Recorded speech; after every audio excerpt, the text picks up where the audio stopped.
Welcome to CEO Insights. I'm Marilyn de Guzman with INN. I'm speaking with two executives from Western Copper and Gold. Here is Paul West-Sells, President of Western Copper and Gold, and Sandeep Singh, the brand new CEO of the company. Welcome, Jen. Thanks, Marilyn. Thank you very much. Nice for having us. Yeah, so I think the first question for you, Sandeep, you're just fresh from your recent appointment as the new CEO. Investors are probably interested to know, provide us a little bit of a background about yourselves and, what's your first order of this? Sure, happy to. New to the role. It's only a week in, so it's quite fresh, and we've been kind of straight into conference season, which has been great. But not new to the company. I've known Paul for the better part of 20 years. Used to be as a young banker in the sector, an advisor to the predecessor company. And in my last role, held a royalty on the asset. So I've always known the asset, always held it in high regard, always held Paul in high regard. So from that perspective, it was kind of natural when the company was thinking about succession planning. Paul and I started talking 6 months ago, roughly, and working towards this announcement. And worth pointing out that we'll be working together for quite a while. There's an extended transition period envisaged here. Paul's been living and breathing the Yukon for 18 years of his life, so it's a phenomenal resource to have. And so that'll be kind of the CEO president role for the extended period of time. So, which I think serves the asset the best. From my perspective, 20 years in mining on more of the capital market side, bring that skill set to bear here, which complements again Paul's skill set at the asset level.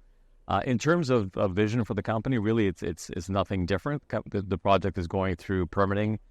In the Yukon, it's already a phenomenal asset at a feasibility stage, which is recent and current.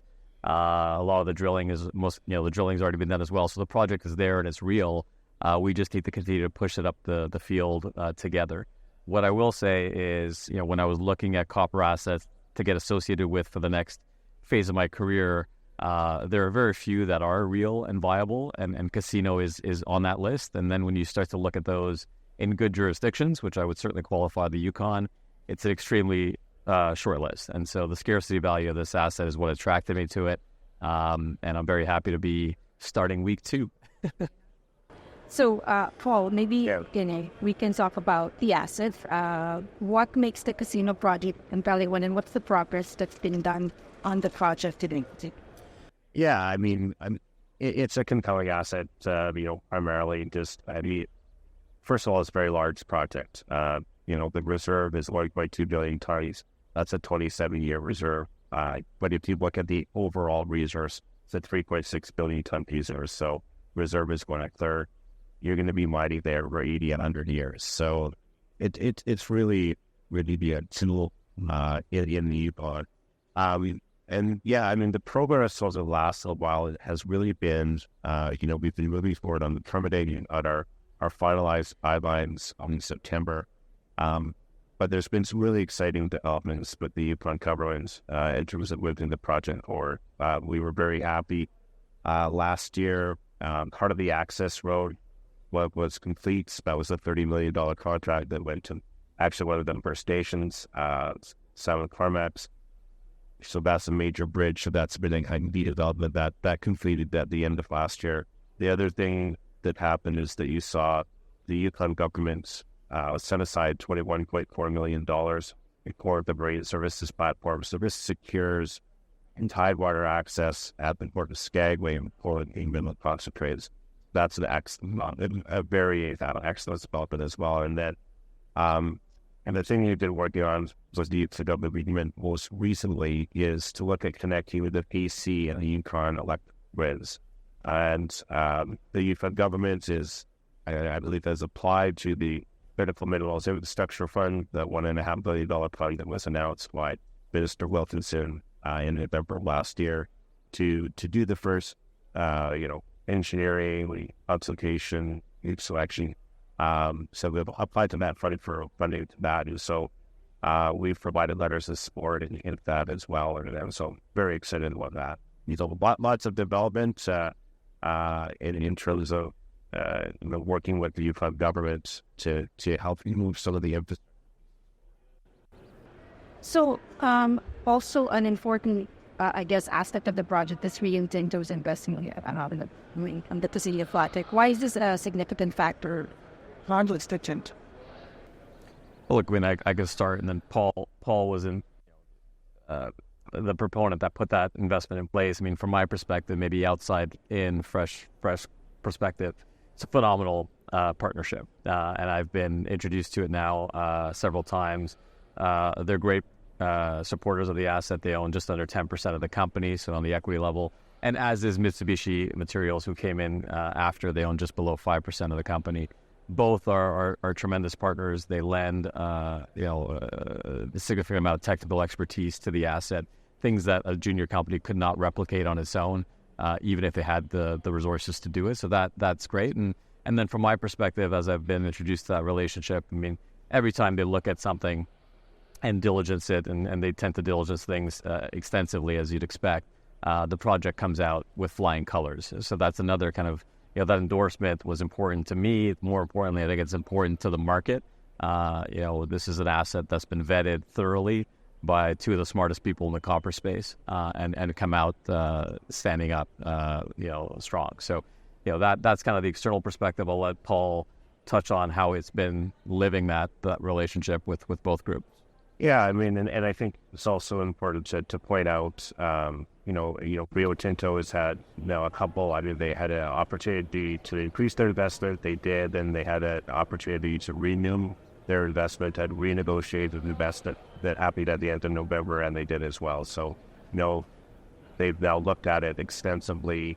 Had a chance to say it's not for us, but did exactly the opposite. Came in and reiterated their involvement. And yeah, I mean, they've had, and this is important to understand. I mean, they've had over 100 people, I believe, looking at this project in the organization. Lots of technical input that they've had in terms of the work that we've done, and that we're doing. And it's a pretty tight group ourselves. Rio and Mitsubishi is part of the technical and sustainability committee that we set up, and yeah, it's been a lot of fun working with them now, all as a week. Yeah, it's a good testament. It is, and I think the last thing I might add, Len, is the fact that the second biggest diversified miner in the world thinks this asset is of merit. I think should tell you what Paul was saying earlier.